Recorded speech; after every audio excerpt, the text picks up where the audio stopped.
Twilight trotted at a steady clip, head with a swivel to catch any sign of her friend's presence or passage. The cool, moist soil muffled her steps, and the only rustle of the hay that covered the path marked her movements. The apple's corn, she noticed, was somewhat off, and grown more like weeds than produced this year, with stalks easily towering over twice her height. The leaves were nearly as broad as her mane, and the ground beneath them lay darkness nearly as deep as nightfall. The cobs wrapped in their husks and were thick and ripe, and judging by the discarded bits, Twilight could spy on the ground along the way. More than a few ponies had helped themselves to samples on their way through the maze. She sped through a few more turns, keeping an eye on the sun and the shadows to maintain a sense of direction. The afternoon heat was a full swing, and not a cloud was in sight to provide relief from its rays. Twilight hadn't realized how warm it was up until that moment, but after a few short flights, and now a brisk trot, she supposed it made sense that she would be working up a bit of a sweat. "Good practice for the running for the leaves in a few weeks," she said out loud, although she had a task to complete. It was hard to be distracted by the spirit of things and simply settle into enjoying the maze and the clear air and lingering atmosphere that the festivals and effects of the cider, no doubt. A few more turns took her farther afield, and the sounds of music and games began to fade behind her. Once or twice she heard the rustle of hoofsteps, one or two more rows over. She kept on hoping to meet up with another festival attendee so she could ask after Applejack. Somehow they always seemed to take another turn though, and Twilight's paths remained empty. Soon she found herself in a broad clearing where several passages meet, most resembling the shape of a lopsided star, as they branched off in a very conceivable direction. She paused, wondering which direction she ought to take. Which way would Applejack head first? She mused. Applejack was good into getting into other creatures' heads, anticipating their movements on how they fought under the stress. If Applejack was looking for a lost foal, she would be able to guess how said foal would behave, perhaps taking increasingly random turns in a panic, trying to force their way out when really they were only moving as far away from the entrance as possible. Applejack, then, would probably have tried to make their way towards the farthest edges of the maze first, and then worked inward, looking for the most remote corners a wandering pony could ever make their way into. And with that, Twilight decided to try on the northeastern passage first, then fly over the rows. If it turned out to be the wrong way later, she might have just taken the first step in a flash of color caught her eye, and a scrap of fabric peeking from behind a few hay bales left at the edge of the clearing. Curious, she stepped closer. There was something familiar about the color and pattern, something that made her think of Applejack? There was a pony there, lying crumpled on the ground at the base of the ballads. Its limbs were bent very which way, and though the shadow of the corn and the hay obstructed the finer details, she recognized the weave and the patterns to be one of Applejack's shirts. As she stepped closer, she also could clearly see it wore a hat. Applejack! She dashed closer, leaping over the hay bales in a single flap of her wings. Whirling around, she stopped to examine her friend, to see what had happened, and then pulled up a short, staring down the befuddlement, and feeling her cheeks of color with more than a little embarrassment. It was clearly not Applejack, though. She soon felt a little less silly for her mistake, as she got a better look at what she had found. It was a pony-shaped thing. After all, it was wearing one of Applejack's old winter shirts, and from that she could tell the head perched up atop. Sagging head was one of Applejack's older Stetsons, but it was also the most definitely a simple scarecrow. Its hooves were a face made of rough spun flax, and its mouth was indicated only one row of thick black stitches. In the crudest touch of all, it had no decorations for eyes, and only a pair of darkened, depressed hollows marked where they might have been. What gave Twilight a pause, though, was in her view most excused quick, her jump to conclusions. Was that, for whatever reason, the Scarecrow had been to resemble Applejack. Not only did it wear her clothes, but the cloth on the body had been dyed a vivid, almost citrine orange, and a mane of a tail of soft golden yarn stitched onto the head and flanks. They had been braided in Applejack's simple, no-nonsense style, the only difference being the hairbands were black instead of the red she usually wore. Why? Twilight wondered, gently taking her head and turning it to get a better look. Did Applejack make a Scarecrow to look like herself? She had no answer to give out, while she could have imagined other farm ponies venturing out to make a life like scarecrows in their spare time, maybe even going as far as to model them on ponies they knew. She had a hard time imagining Applejack going on that level of effort, practically, with the yarn. It wasn't like her to use the bespoke materials for something that she would just fade and fray from the outdoors. And she always said that she couldn't weld a sewing needle to save her life. So who then? Applebloom, Granny, Big Mac? Of all the ponies? None of them seemed quite the type to do something like this. Practically to leave the face of the crude after the effort that had been put into the rest of it. She imagined that they would have been at least bothered to give Applejack's eyes. Twilight shuddered and looked away, finding it suddenly uncomfortable to keep looking into that expressionless face. She saw the Scarecrow was mounted on a pair of simple crossed wooden steel slats, salvaged from the fence somewhere of the pointed picket ends, or in any indication.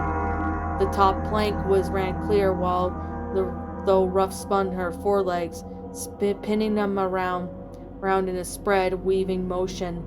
How it had fallen, Twilight wasn't sure, but she saw no reason and put the thing upright again. She had more important things to do.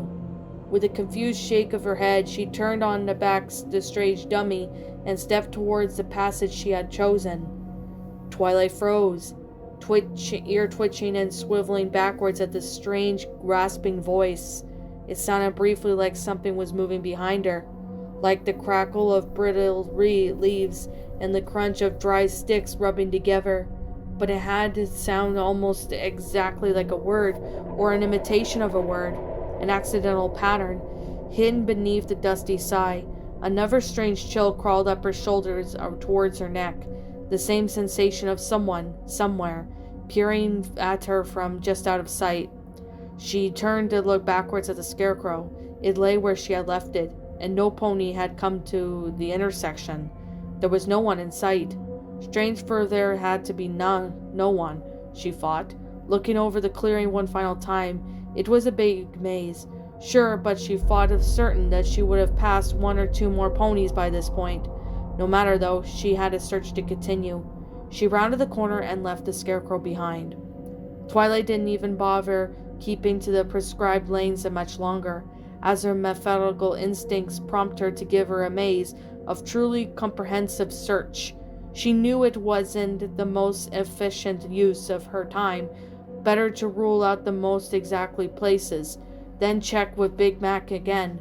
Hopefully by then Applejack would have been waiting at the maze's exit, and Twilight could cajole another point of cider from her payment for this whole goose chase.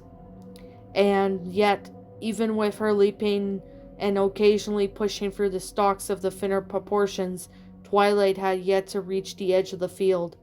She sat down for a short rest, wiping drops of sweat from her face, and looking up at the sun in amusement. No wonder poor Pipsqueak got lost, she told it, shaking her head and puffing out a tired breath. Discord himself would be proud of this maze. The sounds of the festival were entirely gone now, replaced with the steady drone of some distant insect cicadas. Twilight thought it sounded right, but it seemed late in year for that. On one of the buzzing, though frustrating Twilight's efforts to listen to the other ponies in the maze, she still had not yet met anyone else. I think the apples overdid it, she said with a weary chuckle. It was just like Applejack to go above and beyond, even when it came to how large a maze would be. Giving her another stretch, Twilight spread her wings and backed up a few steps, took off in a gallop down the leaf-enclosed lane. Swaying rows of golden spikes spiraled out further and further beneath her with every beat of her wings. She then kept her eyes as focused as she could on the individual paths. She didn't have a very good grasp on how the measurements, but she remembered she could translate to actual scale. She actually thought it would be near the corner of the field by now. From the look of it, though, she still had ways to go. How far, however, she didn't get a clear view of it, because just below her, off to the right of the route she had been following, was a flash of orange. Applejack? Twilight dove, angling for where she had seen the bright color. It was now gone, hidden from the view, an angle of her flight, and she had to do 2 more passes, peering downward intently, before she spotted again. A quick backflip and lightly rushed landing brought her to it, and as she skidded to a halt, she overbalanced and landed flat on her rump, staring at the figure before her. "Another one?" she asked, incredulous. Before her there was a scarecrow at the edge of the path, posed as if sat on haunches as much as Twilight herself was, though it slumped down low, the rod in its back forcing it to haunch. This one has its legs free, though they were still supported by sharp sticks that jutted out from above. The hooves dig into the soft ground. It had looked like all the world like a weary farmer, resting in the shade before getting back to work. The hollows in its face were angled away from Twilight, for which she felt very strangely glad. Like the other one, this scarecrow was dyed and dressed to resemble Applejack, and if Twilight didn't know better, she would have suspected this one was the same. The shirt at least. She thought it had to be identical, or very nearly. "Well, Applejack," Twilight huffed, getting back to her hooves and brushing herself off. "I don't suppose you care to explain what you're doing out here all alone, making every pony worry about you?" The dummy remained silent. Twilight rolled her eyes, unable to resist a playful jab at the thing's shoulders. Straw crackled beneath her touch. "Not shrinking your chores, are you?" The scarecrow reacted with none of the furious indignation Applejack would have such an accusation. More to the point, no one else reacted nearby either, which assured Twilight that if there was some prank at hoof, at least Applejack was not the one watching it unfold. After all, the question of why there was not one, but 2 rather creepy replicas of her friend out in the middle of the cornfield remained unresolved, and Twilight couldn't help but wonder if there was more going on than she was seeing. She looked around, half expecting to hear Rainbow's stifled cackle, or at least Pinky's familiar prank snort. "Don't you suppose you care me to point to, the real Applejack?" She didn't play any waiting at response, and just stretched her wings once more. "Right, well, I'll be very curious to hear what the story is concerning you weird things as soon as I find Applejack. Good luck out there." Twilight whirled, glaring down at the passageway. The scarecrow remained slumped in her hooves, and she could see there was no giggling faces or eager eyes watching her from the distant turn, yet she would have sworn. She frowned, looking at the scarecrow. Once again the sound had been not a word, but at least something like a whisper. The sigh of something living in thing speaking just out of earshot. An unexpected thing was that, to her, the sound hadn't seemed to come from the fields around her, but rather from the figure just in front of her hooves. She bent closer, putting her head down to examine the scarecrow's crude head. It was there, the quietest scrape of a sound. An insect dragging itself along the countertop could barely have been quieter, and Twilight wasn't even sure she was really hearing anything over the droning around her. She reached out a hoof and gently, hesitantly, touched a fabric face. A cold feeling of revulsion filled Twilight's stomach as she thought she had touched something, not scratchy and coarse, but soft and spongy and yielding, in a matter of wet, wormy soil. This voice, the prickling, scratching voice that she knew that rose from the parody of face, shuddered with the creaking of branches and the cackle of gravel. Worst of all was certainly at her touch, the swollen rose that stood in place of lips that had twitched and stretched, as if the mouth wasn't there and had tried feebly to open. Twilight yelped and stumbled back, her mind going blank. Her heart had slammed into a overdrive, and the time-narrowing panic of adrenaline rush kicked in as if something deep and raw inside her screamed her to get away. She scrambled across the dirt and straw, unable to tear her eyes from the strange limp thing that sat hunched on the ground. It did not move. She didn't want it to move. She couldn't believe it was somehow expected to see it move. Scarcely be able to hear the rational part of her mind, desperately insisting she was being foolish. She opened her wings and, turning her back on the scarecrow, launched itself into the sky. As she climbed higher into the air, she realized that she could no longer control her breathing. She was hyperventilating, and the physical exertion was making her lightheaded and sick. She leveled off, clutched a hoof to her chest, and finally dared to look behind her. The figure sat, slumped and motionless. She told herself where she had left it. She hovered, failing to catch her breath between the beat of her wings. "Okay," she said, nodding now how the pitch of her voice had risen. "Okay, I'm willing to consider heat exhaustion, perfectly plausible, and weirdness, which unfortunately has non-zero degree of probability. I would rather it be not weirdness, but either way, we are done here." She clacked her forehoofs together, and a little giggle returned, scanning the field to determine the way back to the festival. "We'll head back to the farm, rehydrate in the shade, and then find Big Mac to... Her eyes then kept following the lines of the corn, eagerly scratching for the edge of the field, the tall frame out of the farmhouse, the edge of the forest, She scanned higher and higher still, looking across greater and greater distances. Her nervous grin pulled the tight into a stunned, slightly wild stare, and one eyelid started to twitch. She looked for the distant flagpoles of Town Hall, for she pointed out the colorful roof of the Carousel Boutique. She looked for the Whitetail Woods. She looked for the Canterhorn Mountain, for the silhouette of Canterlot in the Royal Palace. None of it was there. Everywhere she looked, in every direction she turned, were the jagged twisting lines of green and gold corn stalks, rising and falling in gentle unfamiliar hills, as far out as the cloudiness horizon as she could see. Twilight sat with her back to the stalks, head down over the forehoofs, trying not to think about the thing.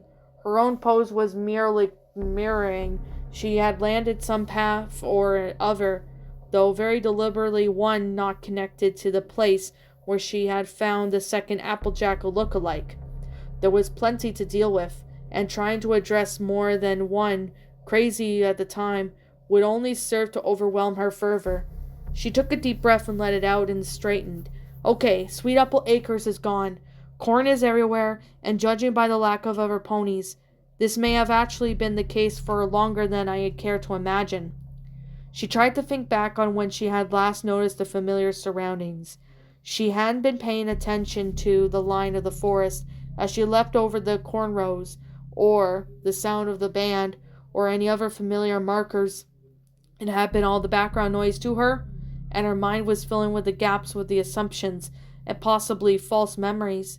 All of which begs the question, what precisely am I facing or experiencing? She asked, tapping her hooves together.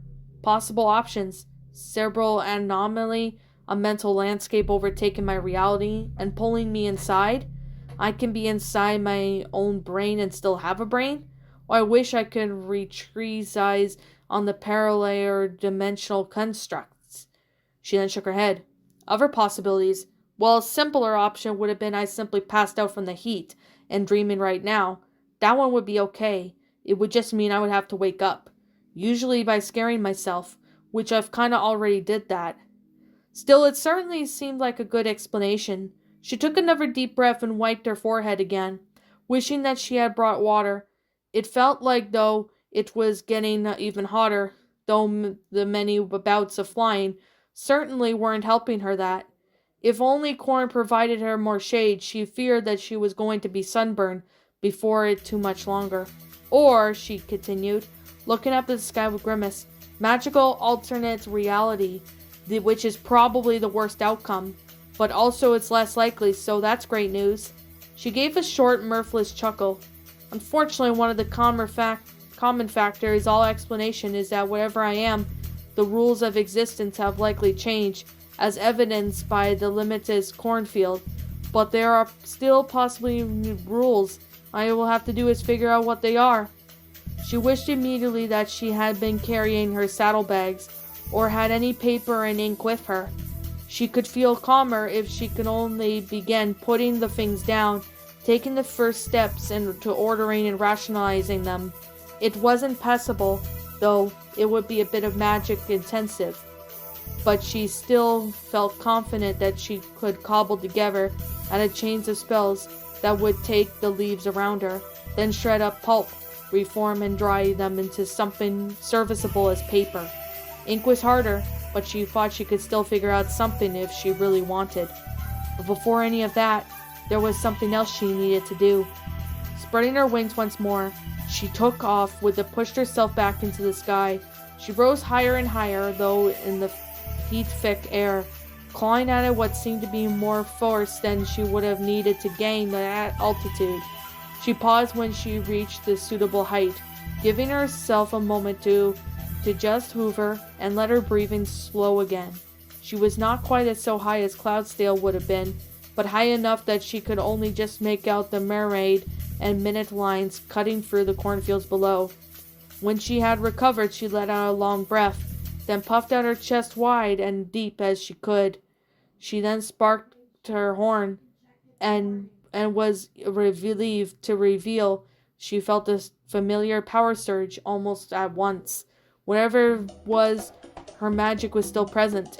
Focusing on her intent, she pulled in a whole huge lungeful of the hot, dry air, and throwing her head forward, blowing her best imitation of Luna's thundering, in magically amplified voice, "Applejack!" In any other circumstances, she would expect flocks of birds to swarm up the fields in every direction. Down below, she would see the stalks of corn and shudder and sway, a great shadowy ripple spreading outwards towards the horizon, and the pressure wave of her voice bent them before her.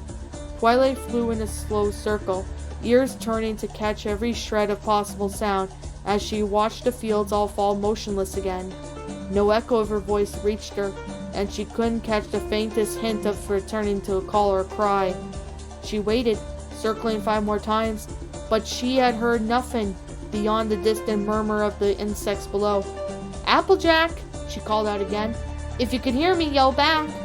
Silence fell across the interminable land once more, and filled below its wake. "Set a fire!" Twilight yelled, wondering immediately whatever the green plants could be made to burn in the length of time without magic. "Send up smoke! Call me out to me, Applejack! Help me find you! Can you hear me? Applejack!" "Applejack?" she murmured once more, letting the magic die away. There was only a feather swish of her wings, soft, dry, and repetitive, marking their place in the sky. She felt herself drifting lower, almost as if though the sky itself was pushing her faintly but extraordinarily back down, a tiny dark speck beneath the infinite and heavy expanse. "Is there any pony?" she asked, her magicless voice sounding tiny and frail in her ears. For all the answers she received, she may as well be the only pony there had ever been. What's up, my pretties? It's the Lion Queen here. I want to appreciate you all for tuning into this video, and I do appreciate you guys supporting my video by giving this video likes and stuff. If you really enjoyed this video, be sure to leave a like, comment and subscribe if you're new, ring the bell for notifications to when I upload so that way you guys will get updated for whenever I upload. If you want to follow me on Twitter or DeviantArt, feel free to leave a follow on those if you are interested in following me on those socials. If you want to support my backup channel, known as Miss Dark Shigo, feel free to subscribe to it, as a link to that will also be in the About page section. And with that being said, and that being the case, thank you so much for watching, my pretties, and as always, please stay pretty.